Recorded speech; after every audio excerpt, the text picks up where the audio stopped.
As an exclusive sport, football implements a stringent drug screening protocol to ensure fairness among teams and players, preventing any unjust advantage from performance-enhancing substances. This implies that players must exercise great caution in nourishing their bodies and administering medication. Injuries and illnesses accumulate throughout an alarmingly prolonged soccer season, necessitating meticulous self-care by footballers. In this footage, we delve into professional soccer players who previously failed drug tests. Paul Pogba. The midfielder from Juventus faced provisional suspension subsequent to a random drug examination following his club's 3-0 victory at Udinese in August. The test detected heightened levels of testosterone, a hormone capable of enhancing athletes' stamina, prompting further analysis of the 30-year-old's second sample. Pogba was subsequently adjudged guilty and received a 4-year prohibition from soccer. At 34 upon completion of the ban, this might mark the conclusion of the World Cup winner's career. However, he has declared his intention to contest the ruling, prolonging the narrative. Andre Onana. The Cameroonian goalkeeper garnered widespread media scrutiny in February 2021 after being handed a 12-month suspension by UEFA for testing positive for the banned substance furosemide. Onana attributed this to inadvertently consuming his pregnant wife's medication and vowed to challenge the decision. Despite a reduction to 9 months, the ban ultimately terminated his tenure with Ajax, Mark Bosnich. Another goalkeeper, Bosnich flunked a drug test in September 2002 after screening positive for cocaine during his stint at Chelsea, where he had joined on a free transfer following his departure from Manchester United a year earlier. Termed to be at rock bottom, the Australian was dismissed by Chelsea, leading to an extended hiatus from the sport as he grappled with addiction.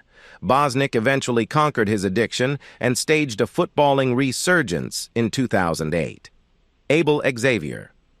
Renowned primarily for his tenure with Everton before transitioning to Liverpool, the Portugal international Xavier encountered controversy when found guilty of utilizing anabolic steroid Dianabol in September 2005, shortly after joining Middlesbrough on a free transfer.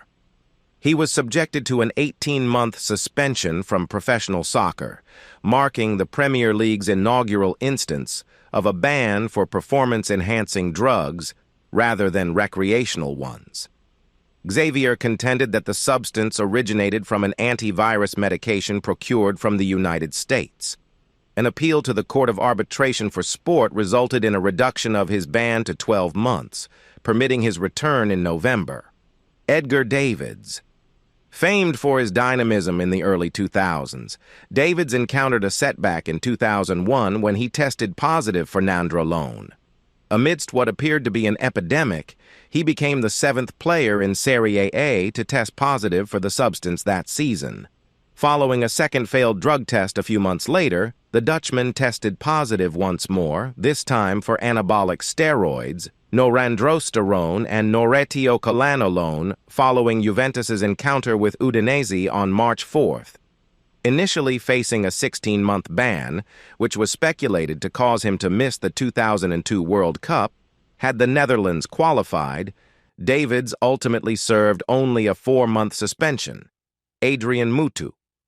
Chelsea invested $15.8 million to secure Mutu from Parma in 2003, only to witness the Romanian fall out of favor under Jose Mourinho, following a promising debut season.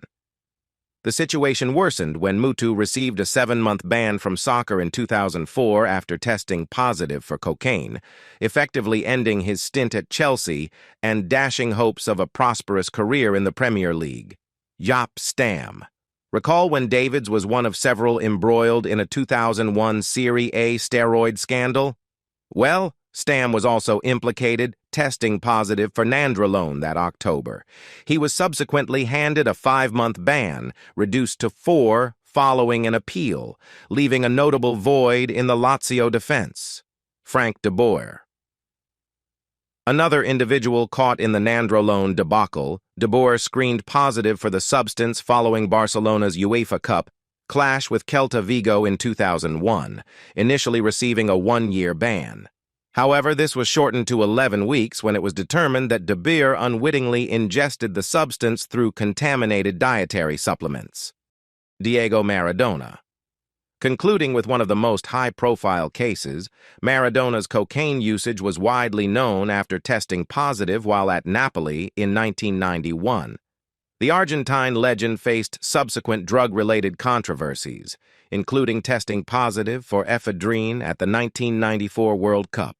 Thank you for viewing. Subscribe for further updates.